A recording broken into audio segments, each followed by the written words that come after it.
today. Welcome to Over 50, So What? I'm Carol O'Halloran. Would you describe yourself as someone who's a bit courageous? Do you make a point of getting out of your comfort zone? Well, today we're going to meet some people up to the age of 85 taking on the giant swing, which can go to a height of 21 metres, and then you drop. Please join in with Fabulous Faye and myself for the 5-minute fitness routine.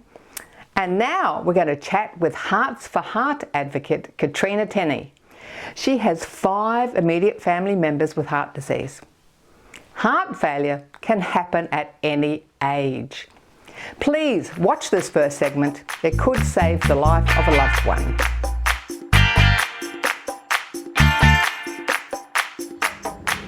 To give us an insight into how heart conditions can affect a family and why it's so important to prioritise heart health, we're speaking with Katrina Tenne. Welcome to Over 50 So What, Katrina. Thank you, Carol. Now, you're particularly passionate about heart health, and you've had some incidents yourself, well as not more than an incident. In 2021, what happened? I knew something wasn't right. I wasn't feeling great. I was feeling very, very ill. I had no energy. I had a lot of things that was not quite right, and I knew that I should go and see a doctor, but I kept putting it off. I was asleep on the couch all the time, absolutely zilch energy. I'd get into the car, put a seatbelt on was a big effort. And I kept saying, oh, you know, I'm just getting older, perhaps I'm gone through menopause.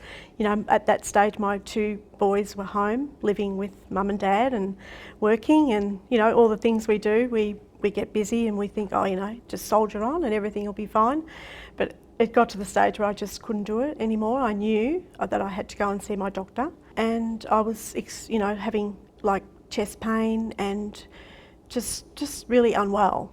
And so I made an appointment, and my GP sent me off to the cardiologist. He did a good job. He's now put me on medication. I will be on medication for the rest of my life. I knew that heart disease run in my family very strongly, but I thought it couldn't happen to me. It couldn't be that. You know, we just think, oh yeah, it's nothing, you know, soldier on, we'll be fine. Go and see your GP and, you know, he might give me some tablets to make me feel better. And it was like, no, I'm going to send you off to see a cardiologist, and I did, and it's the best thing I did for my health. Now, it's interesting, isn't it, that, you know, fatigue is one of the symptoms, because most people wouldn't associate that with heart failure at all, but I do know it's a very common symptom. Just getting fatigue, and like I said, a lot of people think, oh, I'm just a bit older, I get tired more easily or whatever. Yes. But the interesting thing too is you tell us about your family history. So you've got a family history of heart disease, and yet you still weren't proactive enough till it was a bit down the track. Can you tell us about that? I know. Unbelievable, really, because I knew that I should have gone, because my mum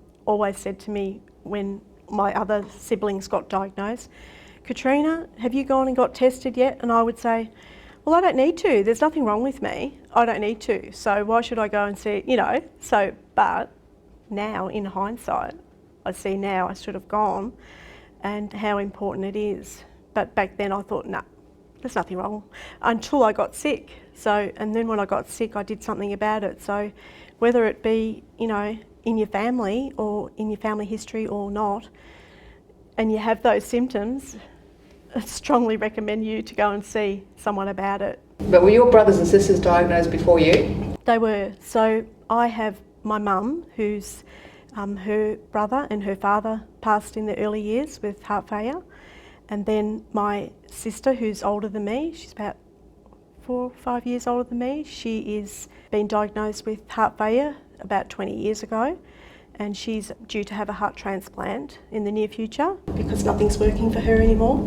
So she has I never say that word right, fibrillator, and she has a pacemaker, and my other sister has a pacemaker, and she's on medication, and I'm on medication, and my brother's on medication, and I have a nephew who's in his early 30s who's been diagnosed in the last couple of years as well, and he's also on medication. So it does run very strongly throughout my family. Wow. Yeah. Well, at least he's been proactive at 30. I mean, you had a mother and brother and sister, and it wasn't until you got that you... That's right. Sorry to be a bit tough. I should have gone. And, you know, being naive about it, and you can't be, and now I see that. So, and that's why I highly recommend people, if they've got any symptoms, to go and get tested.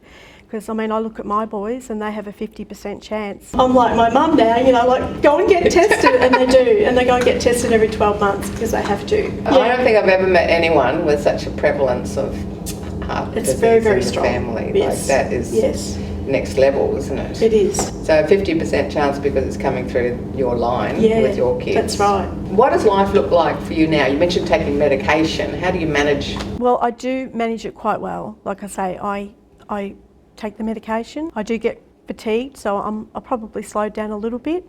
Some days I'm more active than others, and other days I'm, you know, feel a bit like not much energy. So I'll do what I can, and I put myself first now in my health, whereas before I was always, yes, I'll do this, I'll do that. Some days I'll just say, no, I'm not going to do that today. So you just take medication and basically listen to your body. Your body tells you when you need to rest. That's right. So don't push yourself too hard, and just make health a priority. Yeah, I still do all the normal things that I can do, like I still work, but some days I'll rest a bit if I need to. And so do they tell you to do more exercise? It's very crucial for heart failure to live a healthy lifestyle, and I try and do that. Some days I'm a bit slack, like all of us, but I do put my health first. We have a role to play, and I understand that there are, you know, we hear lots of different diseases on the radio and on the TV, but you know, the heart, by getting a heart check, it can literally just save your life. So I think it's really important that we are proactive. Can you give us a snapshot of when you say go and get a heart check? What happens when you get a heart check? Yeah, sure. So a heart check, generally they do a risk assessment of developing obviously heart disease. They do a cholesterol check and a blood pressure check, but at the moment they're not listening to your heart, and that's really important. That's just with the old stethoscope when, you know, back in the day we'd go in and that's the first thing that they do. Yeah. The GP is very busy, and so it's really important that we're asking them to listen to our heart. With a stethoscope? With a stethoscope, yes. Okay, very good. So what are your 5 key points you'd like to leave with the viewers? Well, I just say again, just being proactive. Go get your heart checked. There is the support that's available. As patients, or just as people, we have a part to play in the management of our own health. And I think just sharing that message with your friends and family, but you know, I just keep going back to the point, it's just really important for us to be getting our heart checked and doing what we can as individuals to live the best life. And what would you say to people about the importance of getting the Understanding Heart Failure guide? Even if they don't have heart disease in their family, why should they become more aware? I think it's important because it's like, I'll give you an example. My brother, and he did the right thing, and he went and got tested, and he had no symptoms at all. So he was diagnosed. It's really helpful for someone that is living with heart failure to look at the guide, because it's just, it's like a companionship for them, you know, just to look back and say, oh, you know, I should be doing this, or oh, I didn't know that, you know. So there's so much information that's crucial that you have to know. If it runs in your family, then do the right thing and go, unlike me. Even if it doesn't run in your family and you've got symptoms, it's really highly important that you go and just get tested. Especially as you're over 50. Yeah, well, that's it. You know, we're all getting older and, you know, we think it can't happen to us. We're not invincible, are we? None of us are. It's the number 1 cause of hospitalisation in Australia. People over 65. Yeah, see, I didn't know that till I read the book. I read the heart guide. Yeah. So don't put it off. Don't put it off. Don't put it off like I did. So what would you say to someone watching today about taking action, being more proactive? What advice would you have given yourself because you weren't proactive? Well, you know, that's the thing. And because it did run so highly throughout my family, I should have listened to Mum. I think it's really important. Great words of wisdom to finish with. Thanks a lot, Katrina. Thank you. Yeah, take action, because it is serious. It is a serious condition and it needs to be recognised. And I think it's important for everybody to say that.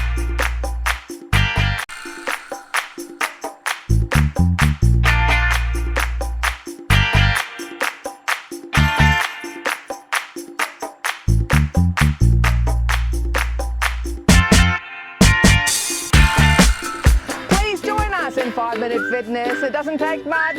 We're just going to be doing a bit of moving. Hold on to a chair if you need to. We're going to start with a step touch, but a nice slow one today. And we go step together, step. We're going to really focus on the arms. Big arm sweep. If you want to sing along, go ahead. You've got to make the words up though.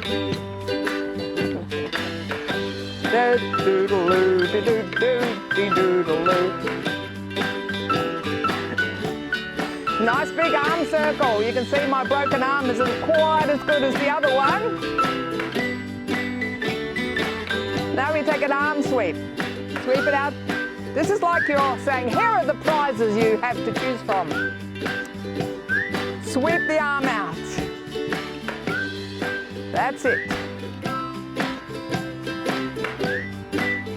And we're going to do 4 more. Okay? 4, 3, 2, 1. Now we do faster. Step, touch, step, touch, step, touch, step, touch. Now, either sit down or don't do the arms for this. Sweep, sweep, sweep. That's it. Put the bounce in your step.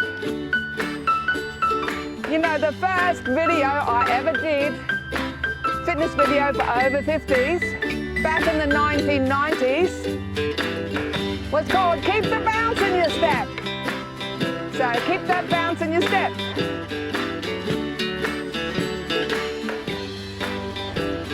Life is good. It's going to be a great day.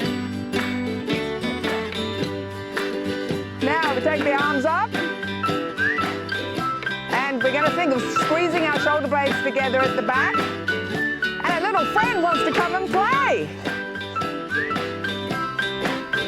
That's what happens when you have fun in the park. The dogs want to join in.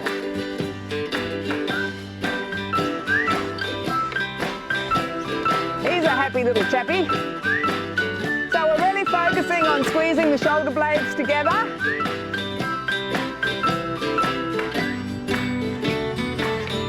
Four more.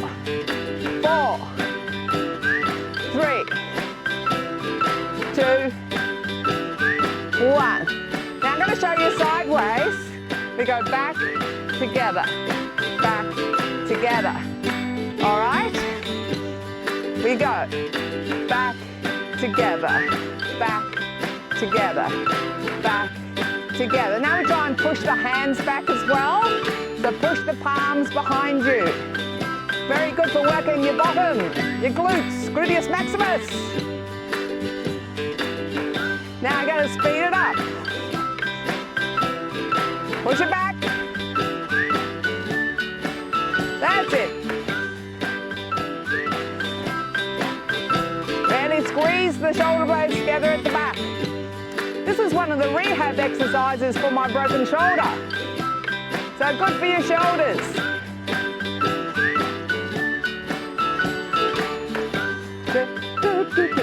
I can't whistle at the same time. Step, touch. Take the arm sweep again. You can do it in a park. You can do it in a chair. You can do it on the beach. You can do it anywhere. All right, we ready to get the elbows up? Are we ready?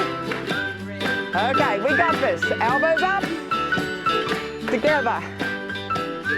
Squeeze those elbows and squeeze your shoulder blades at the back.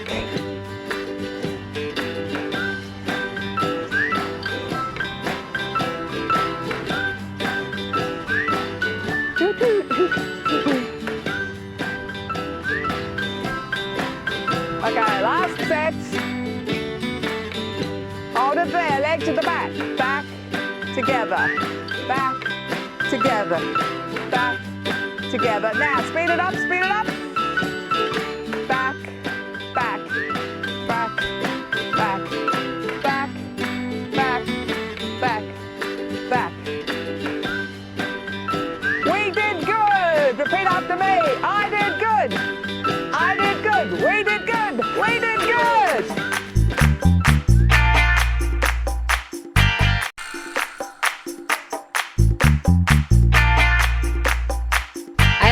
isn't just a number, it's an attitude. And today we're at the Lady Northcote Discovery Camp with lots of over 55s with lots of attitude. We're doing fun things indoors and outdoors, and would you do the giant swing? 3, 2, 1.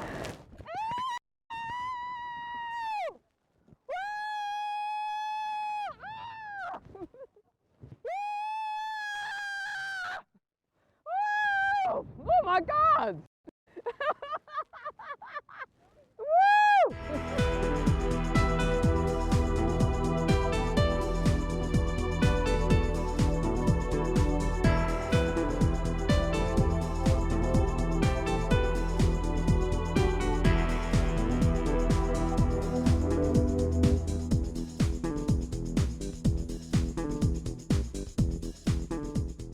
Once you're ready to go, I'll connect a piece of rope up to you. The rest of the team will come over here. We're going to do a little bit of tug of war. So we'll start to walk backwards. As we start to walk backwards, the person that's connected is slowly going to go up into the air until you get to the top or you yell out stop. So it's entirely up to you.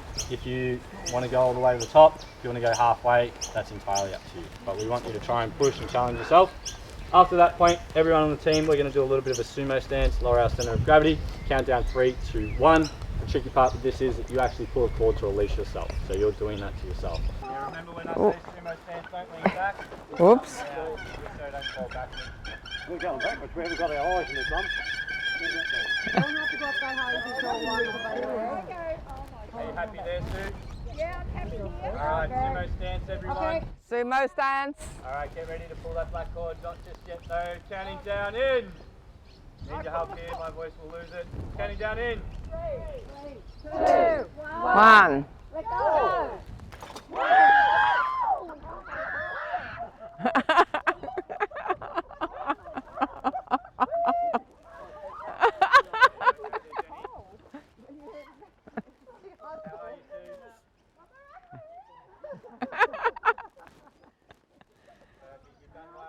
Alright, sumo stance.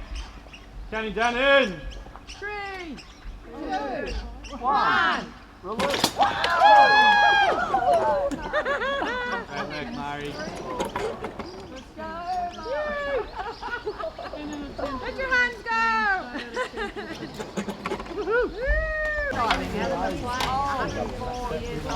Pick up, helmet. Oh, I don't know.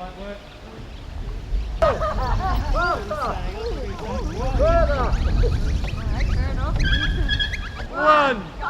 Pull that cord. These are all dead. They're all brave. Okay. How's that, Victor? Oh, fine if you like that around in circles.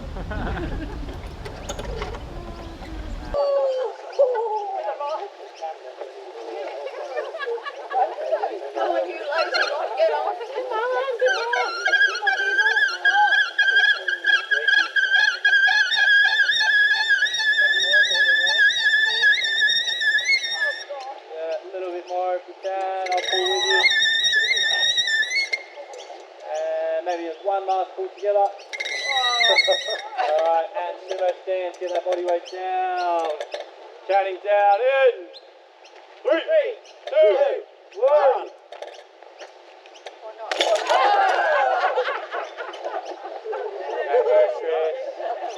Who's doing this one? How is it, mate? Here we go. Right leg, Chris. Oh, yep. Okay. So, which one do I pull? Okay. Then there you go. Counting 3, 2, 1.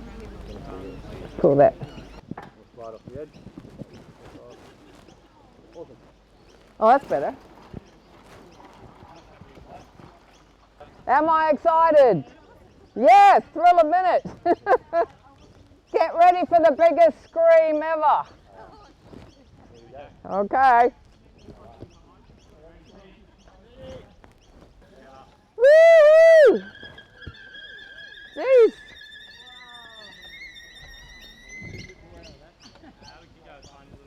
No!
And in.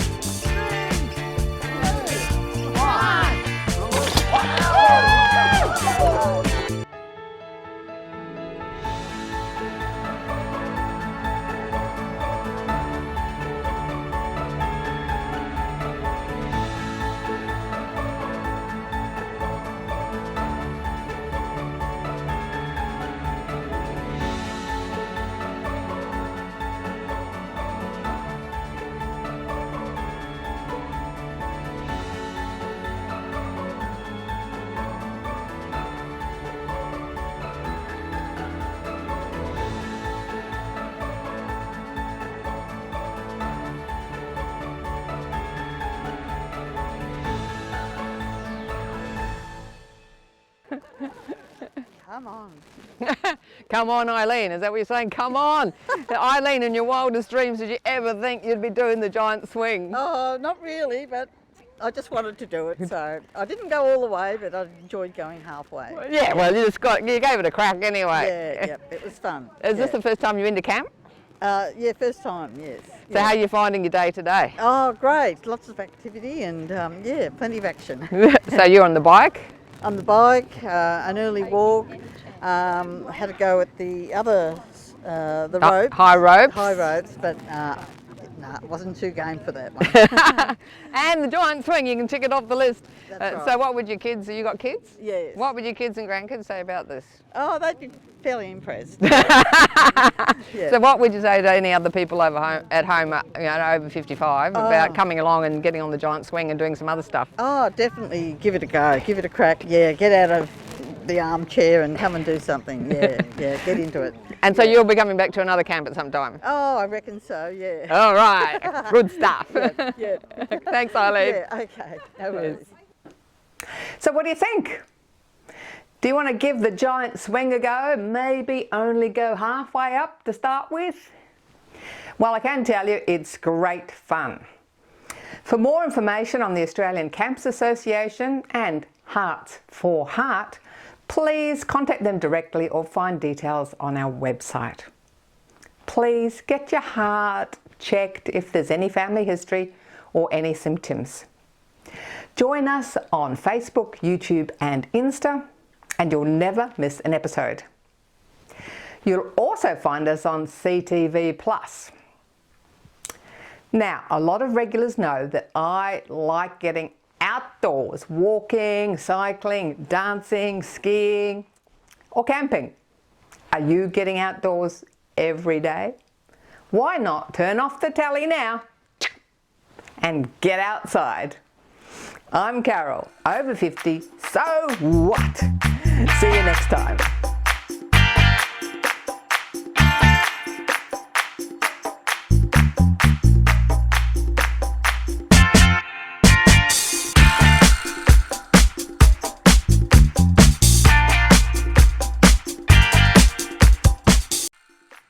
Thanks for watching our TV show.